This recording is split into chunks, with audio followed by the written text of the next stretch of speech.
Salut tout le monde dans cette nouvelle vidéo Lego, j'espère que vous allez bien. On retourne une fois de plus dans le monde merveilleux des sorciers pour découvrir l'avant-dernière plus grosse boîte de la vague de juin 2021 dans la gamme Harry Potter. Il s'agit de la boîte 76388, la visite à Préolard. Une bonne grosse boîte de 851 pièces vendue 84,99€ quand même, mais qui contient de beaux bâtiments nostalgiques, ainsi qu'un petit peu de neige, voilà, parce que c'est hivernal, et une pléthore de mini-figurines. Je vous propose qu'on aille tout de suite faire un petit tour au Préolard. Nous, on a le droit de sortir de Poudlard et on se retrouve juste après pour débriefer.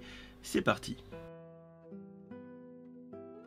Allez, c'est parti pour cette petite visite extrascolaire à Préolard. Et bien sûr, comme d'habitude, on va commencer avec les figurines qui ont eu le droit d'aller se promener. Et il faut quand même avouer que dans ce set, on a un casting qui est quand même très sympathique, avec la figurine Golden de Ron, Mr. Dean Thomas, Harry Potter, le professeur McGonagall, Madame Rosmerta, la tenancière des trois balais, et enfin Madame et Monsieur Flume, les patrons de Honeydukes. Comme d'habitude avec cette série anniversaire 20 ans de la saga Harry Potter chez Lego, la figurine Golden de Ron est inédite. Elle porte dans son dos le petit logo 20 ans, tout comme la gamme Star Wars. Vous le savez, je ne suis pas fan. Voilà, on a donc ici, pour les collectionneurs atteints de collectionnite aiguë, la figurine vraiment à obtenir collector dans ce set. Nous avons ensuite la figurine de Dean Thomas qui essaye visiblement de bécoter Ginny Weasley. On appréciera l'espèce de blouson Bombers qu'il porte, qui il me semble est assez représentatif du film.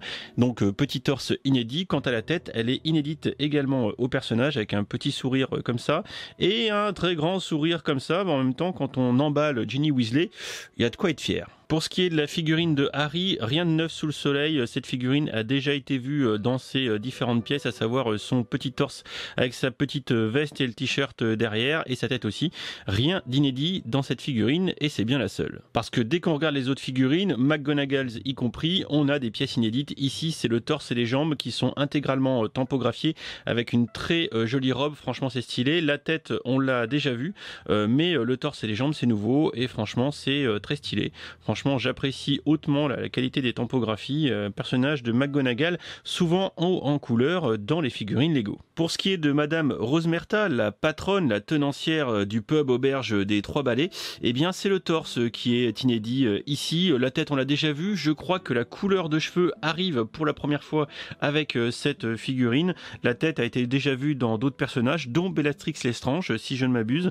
Voilà, donc on appréciera surtout la face avant du torse, on va dire un petit peu rustique, voilà, qui colle à ce personnage qui habite les contrées froides de Préolard. Pour ce qui est de Madame Flume, la patronne de Honeydukes, on a jambes et torse inédites. Regardez ces jolis motifs, le petit tablier fait pour servir les sucreries et les petites broderies sur le torse. Vous apprécierez les petits motifs de type bonbon, rose en plus, voilà, la petite couleur sur les bras. Je trouve un bel effort sur cette figurine, même si, bon, par contre, la tête et les cheveux, bon, voilà, ne sont clairement pas inédits. Découvrons enfin la dernière figurine, celle de Monsieur Flume, le patron de Honeydukes, avec ici une tête et un torse inédit. Alors on appréciera un petit peu la veste, la petite écharpe, etc. parce que ça caille quand même à Préolard. Et je viens d'enlever le bonnet à Monsieur Flume, mais c'est pour qu'on voit sa tête, puisqu'elle est inédite à cette figurine. Et franchement, ils ont réussi à faire un personnage assez émacié, comme dans le film, à savoir qu'il est un petit peu tout maigre, Monsieur Flume, pas comme moi. Bon, je crois que vous l'avez compris, maintenant on passe au set qui est composé du coup de deux bâtiments distincts. À droite, le bâtiment de Honeydukes, boutique de confiserie. On apprécie ici la petite toiture enneigée, et ça c'est très joli, et ça nous permettra sans nul doute d'agrémenter nos petits villages d'hiver, nos Winter Village. Et on a ensuite la façade vitrée avec des stickers pour faire des espèces de grilles métalliques du vitrage, avec derrière toutes les confiseries. Vous vous doutez ensuite qu'ici on a quand même pas mal de stickers, les Honeydukes, le petit vitrage, etc. Pas forcément facile à poser, mais néanmoins je trouve que le code couleur et les stickers réunis rendent plutôt très bien. Ça donne ainsi à ce bâtiment de type confiserie un petit charme indéniable qui va très bien avec le bâtiment qui, pour la première fois, si je ne m'abuse, apparaît chez Lego, contrairement à Honeydukes qui était déjà apparu une fois. Il s'agit de l'auberge de Madame Rosmerta, les Trois Balais. On est ici dans le même code couleur avec des toits gris, ça nous rappelle les 7 Harry Potter d'ailleurs de 2018 à 2020. Bah ouais, parce que je dis ça, je dis rien, mais le château de Poudlard en 2021, c'est le retour des toits en sang de green, voilà. Donc bah écoutez, ils nous ont quand même fait plaisir à nous remettre du gris pour Onedux et les 3 balais. Bref, les 3 balais, c'est plutôt sympa aussi en termes d'architecture extérieure. J'aime beaucoup les différentes petites fenêtres, les différentes petites pentes de toit. Je trouve qu'il y a une belle inspiration ici. On retrouve encore de la neige, ce qui une fois encore donne un petit peu cet aspect Winter Village que j'apprécie énormément. Vous ne manquerez pas d'observer les différents stickers qui donnent des petites références bienvenues au film, hein, comme le petit triangle avec le stickers avec les 3 balais, hein, c'est quand même le nom de l'auberge. Ou encore ce petit élément de décor que vous avez dû voir depuis le début de la vidéo, qui est bien évidemment le poster enneigé de recherche de Sirius Black, l'infâme Sirius Black, hein, qui est un petit peu le fil conducteur de Harry Potter 3 et le prisonnier d'Azkaban. On a d'ailleurs le stickers des 2 côtés. Voilà, petit élément de décor qui vient aussi nous rappeler le contexte. On a également avec un petit lampadaire somme toute assez modeste, et un petit banc à moitié enneigé si jamais vous voulez boire une petite bière au beurre en affrontant les éléments extérieurs. On va faire maintenant un rapide petit tour à l'arrière de la boutique de Onedux. Alors bon, hein, vous voyez, hein, il y a les petites combles type aménageable avec la petite caisse avec les stickers ici, hein, vous le voyez, Onedux, hein, pour faire de la déco. Et si on descend au rez-de-chaussée, bah, vous voyez un petit peu l'intérieur de la boutique. On peut détacher par exemple ce petit truc, je me demande si c'est pas le petit kiosque à friandises, hein, vous savez, genre le popcorn, etc. etc. Faudrait revoir le film.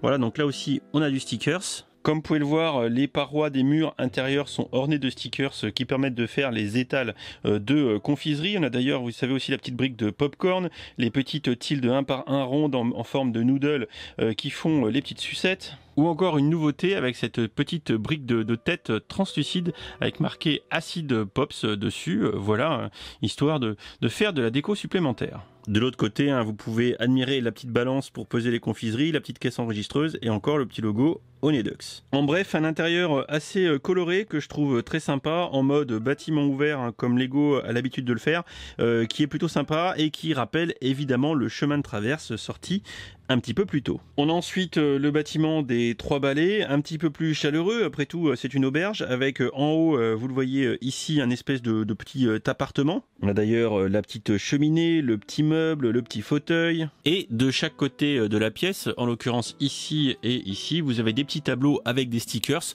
Ils se voient très très mal à la caméra, donc je vous laisserai la primeur de les découvrir si vous achetez le set. C'est d'ailleurs un peu pareil avec le rez-de-chaussée qui fourmille de petits détails, plein de petits stickers, hein, qui donneront des références que vous ne manquerez pas évidemment de reconnaître. Voilà, on a le petit comptoir, on a la petite table et ce qu'il faut surtout remarquer, bah, vous voyez, c'est la bière au beurre qui est omniprésente aussi bien sur les comptoirs et les tables que contre le mur tout au fond. Pour finir cette partie en studio, hein, clairement, petits bâtiments extrêmement sympas qui seront plus que bienvenus dans nos Winter Village de cette fin d'année, tellement je pense que le format, la taille, la déco, etc.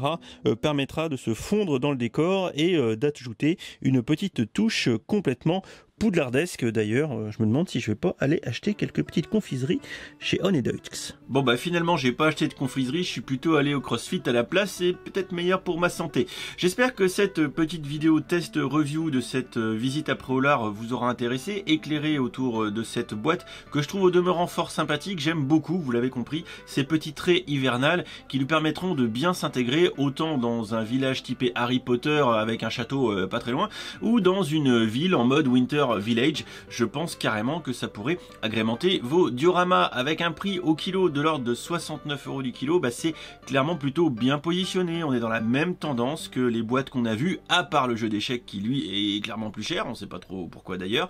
Donc on est plutôt pas mal et je ne peux que vous recommander de choper cette petite boîte. Si jamais vous trouvez une ristourne, tant mieux, j'ai envie de vous dire, mais concrètement je pense que les fans d'Harry Potter pourront pas y couper, tant on a des personnages qu'on voit assez peu en termes de mini-figurines dans cette gamme Harry Potter, comme Dean Thomas, comme Monsieur et Madame Flume, la figurine 20 ans, bien sûr en gold, bref, beaucoup de choses qui font que ce petit set de juin, enfin ce moyen set de juin 2021 sera certainement un incontournable. On en discute dans les commentaires, j'espère que ça vous aura plu, je vous dis à très vite pour une prochaine vidéo, ciao ciao.